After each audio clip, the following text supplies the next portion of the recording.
नमस्कार, मी doctor Kshitija simple आयुर्वेदमध्ये तुम्हा सर्वांचं मनापासून स्वागत। आजकाल पित्त, आम्लपित्त, अपचन, पोटामध्ये गॅसेस होणं, पोट जड होणं, म्हणजे काहीही खाल्लं तरी पोट फुगतं, जड वाटतं। काही पेशंटची तर अशी तक्रार असते की पाणी जरी प्यायलं तरी देखील पोट फुगतं, पोट व्यवस्थित साफ होत नाहीये, वजन, चरबी, बीपी, शुगर, कोलेस्टेरॉल वाढतंय आणि यासाठी बरेचसे उपाय किंवा ट्रीटमेंट म्हणजे ॲलोपॅथी, आयुर्वेदिक, होमिओपॅथी सर्व करून झालंय, पण म्हणावा तितकासा फरक काही पडत नाहीये। तर अशा वेळेला या ज्या समस्या आहेत या असतील तरी मुळापासून बऱ्या करण्यासाठी किंवा नसतील तरी होऊ नयेत, प्रत्येकाचं शरीर हे कायम निरोगी राहावं यासाठीच आयुर्वेद शास्त्रामध्ये जेवण नेमकं कधी आणि किती करावं या संबंधीचे 5 नियम सांगितलेले आहेत। अगदी 99% लोकांना हे माहीत नसतात, पाळले जात नाहीत, त्यामुळेच आजकाल या समस्यांचं प्रमाण जे आहे ते वाढलेलं आहे। तर त्याचीच माहिती आजच्या या भागामध्ये आपण पाहणार आहोत, त्यामुळे व्हिडिओ शेवटपर्यंत नक्की पहा। आवडला तर लाईक, शेअर आणि अजून असेच आरोग्य विषयक शास्त्रोक्त माहितीचे व्हिडिओ पाहण्यासाठी खाली दिलेल्या सबस्क्राईबच्या बटनावर क्लिक करून शेजारी जे घंटीचं बटन दिलेलं आहे ते देखील प्रेस करा, जेणेकरून नवनवीन व्हिडिओचे अपडेट्स त्वरित तुमच्यापर्यंत पोहोचत राहतील। सगळ्यात पहिला नियम म्हणजे पूर्वी जे आपण अन्न घेतलेलं आहे ते पूर्णपणे पचल्याशिवाय नंतर काहीही खाऊ नये। अन्न पचलेलं आहे हे ओळखायचं कसं, तर त्यासाठी सोपी ट्रिक म्हणजे की आपल्याला शुद्ध ढेकर आली, कुठली आंबट करपट अशी नाही, तर अगदी स्वच्छ शुद्ध अशी ढेकर, अन्न म्हणजे आपण पोट भरल्यानंतर जी ढेकर येते ती वेगळी आणि अन्न पचल्यानंतर आपल्याला ढेकर येते ती वेगळी। आपण खाल्ल्यानंतर म्हणजे पोटभर जेवण केलं की त्याचं पचन होण्यासाठी साधारणतः 1 याम म्हणजेच 4 तासांचा कालावधी लागतो। अर्थातच हा प्रत्येकाची पचन शक्ती किंवा आपण काय अन्न खाल्लेलं आहे, जड अन्न पदार्थ खाल्ले तर ते पचायला अर्थातच थोडासा जास्त वेळ लागेल, हलके पदार्थ खाल्ले असतील, पचनशक्ती उत्तम असेल तर त्याचं पचन जे आहे ते थोडंसं लवकर होईल, पण साधारण 4 तासांचा कालावधी हा 2 जेवणाच्या मध्ये असणं गरजेचं आहे। दुसरा महत्त्वाचा नियम म्हणजे पूर्वी अन्न जे खाल्लेलं आहे ते पचलं की आपलं पूर्ण शरीर, पोट जे आहे ते हलकं होतं, शरीराला अन्नाची गरज असते, तर अशा वेळेला आपल्याला चांगली कडकडून अशी भूक लागते। भूक म्हणजे शारीरिक भूक, मानसिक भूक नाही। म्हणजे मानसिक भूक कशी की जेवणाची वेळ झालेली आहे, खमंग वास येतोय किंवा आवडीचा काहीतरी पदार्थ केलेला आहे म्हणून आपण जेवायला बसतोय, तर ती मानसिक भूक झाली। अशी भूक नाही तर शारीरिक भूक चांगली कडकडून लागलेली ओळखायची कशी, एक साधी सोपी ट्रिक म्हणजे आपलं कुठलेही नावडीचा पदार्थ समोर आला, साधं उदाहरण घेऊन त्याला कारल्याची भाजी आणि भाकरी समोर आलेली आहे तरी देखील आपण ती अतिशय आवडीने, तोंडामध्ये लाळ आपली पूर्णपणे सिक्रीट होते, त्याची सुद्धा आपल्याला खूप छान चव लागते। तर अशा वेळेला समजून घ्या की चांगली आपल्याला कडकडून अशी भूक लागलेली आहे आणि त्याच वेळेला जेवण करावं।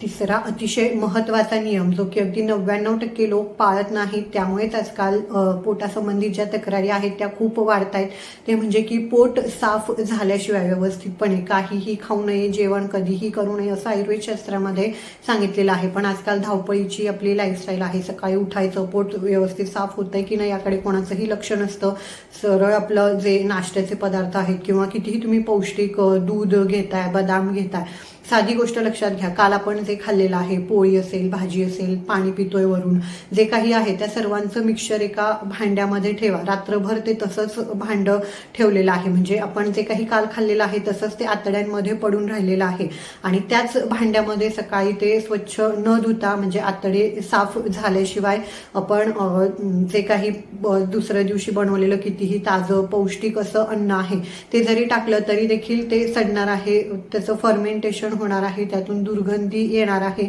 आणि त्यामुळेच मग तोंडाला दुर्गंधी येते, मुख दुर्गंधी असेल किंवा दुर्गंधीयुक्त गॅसेस तयार होणं, ते आंबल्यामुळे त्यातून आंबट पाणी जे तयार झालेलं असतं तर ते शरीर कुठून तरी बाहेर काढण्याचा प्रयत्न करतं। तर अशा वेळेला सकाळी उठलं की तोंडामध्ये आंबट पाणी, आंबट गुळण्या आल्यासारखं, आंबट करपट ढेकरा येणं, या ज्या तक्रारी आहेत या खूप वाढतात। साधी गोष्ट घ्या, दह्याचं भांडं आहे ते जरी आपण स्वच्छ नाही धुतलं, थोडा जरी त्यामध्ये त्या फर्मेंट झालेल्या दह्याचा अंश राहिलेला असेल आणि त्यामध्ये कितीही ताजं पौष्टिक दूध टाकलं तरी शेवटी त्याचं दहीच तयार होणार आहे। त्याच पद्धतीने आपल्या पोटामध्ये देखील होत असतं, त्यामुळे हा एक नियम कटाक्षाने पाळा। जोपर्यंत तुमचं पोट व्यवस्थित साफ होत नाही तोपर्यंत जेवण तरी करू नका। तुम्ही इतर हलके जे पदार्थ आहे, ज्यूस घेणं किंवा दूध, त्यामध्ये देखील सुंठ पावडर किंवा खूपच पचनाचा त्रास त्रास असेल, वजनही कमी करायचं असेल तर अशा वेळेला कोमट पाण्याचंच सेवन पोट साफ होईपर्यंत करायचं आहे. त्यानंतर तुम्हाला चांगली कडकडून भूक देखील लागेल आणि जे काही खाल्लेलं आहे त्याचं व्यवस्थित पचन होऊन ते अंगी लागेल, कुठलेही त्यातून आजार उत्पन्न होणार नाहीत. हा महत्त्वाचा नियम म्हणजे की जेवणाच्या वेळा कशा असाव्यात, तर आयुर्वेद शास्त्रानुसार सकाळी जसा सूर्य उगवतो त्याच पद्धतीने आपल्या शरीरामध्ये अन्नाचं पचन करणारा जाठराग्नी, एक प्रकारचा अग्नी हा प्रज्वलित होत असतो. जशी जशी सूर्याच्या प्रकाशाची तीव्रता वाढत जाते तसाच आपली ही जी पचनशक्ती आहे, हा जो अग्नी आहे हा प्रखर होत जात असतो. सूर्य मावळतीकडे गेला की या अग्नीची देखील धग जी आहे ती कमी होत जात असते, पचनशक्ती आपली कमी होते. त्यामुळे सूर्योदयानंतर साधारण 2 ते 3 तासांमध्ये आपल्याला चांगली कडकडून भूक लागते, जी की आपण चहा, कॉफी, बिस्किट हे घेऊन मारून टाकतो. तर असं न करता, याचं सेवन न करता सकाळचा नाश्ता जो आहे तो साधारण 9 पर्यंत अतिशय पौष्टिक पोटभर असा करावा. किंवा जर का तुम्हाला तितकी भूक लागत असेल, शक्य होत असेल तर तुम्ही 10च्या आसपास जेवण जरी केलं पोटभर, पोळी भाजी भात वरण तरी देखील चालेल. दुपारी साधारण 11 ते 1 हा पित्ताचा काळ सांगितलेला आहे. त्यामुळे ज्यांना पित्ताचा त्रास आहे त्यामुळे त्यांनी या काळामध्ये जे पोटभर जेवण आहे ते करणं खूप गरजेचं आहे. आणि सूर्यास्तानंतर आपली पचनशक्ती कमी होते, त्यामुळे रात्रीचं जेवण म्हणजे सूर्यास्तानंतर काहीही खाऊ पिऊ नये असं सांगितलेलं आहे. जेवण तर अजिबात करू नये. कार्बोहायड्रेट्स असतील, फॅट्स असतील हे घेऊ नयेत.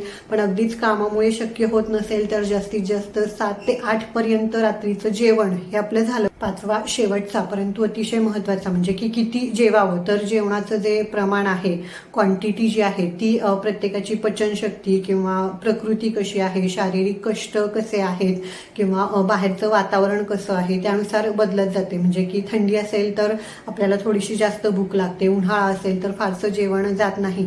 परंतु एक आपण ढोबळ मनाने म्हणूयात की सूत्र आलेलं आहे आयुर्वेद शास्त्रामध्ये सर्वांसाठीच की पोटाचे नेहमी 4 भाग मानून त्यातील 2 भाग जो आहेत ते घन पदार्थ सॉलिड्स म्हणजे भात, भाजी, पोळी, भाकरी यासाठी ठेवावा. एक भाग जो आहे तो द्रव पदार्थ म्हणजे जे काही आपण जेवणामध्ये पाणी, तूप, ताक, वरण, सूप, आमटी हे घेतो यासाठी.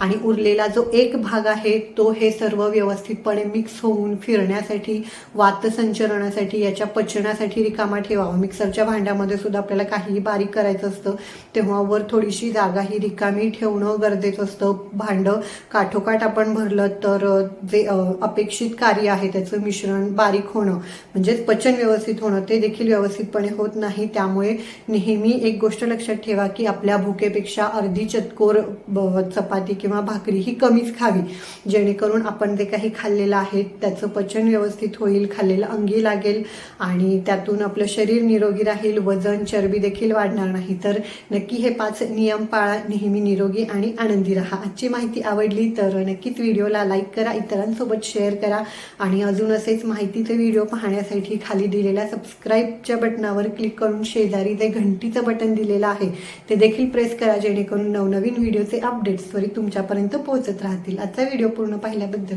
धन्यवाद.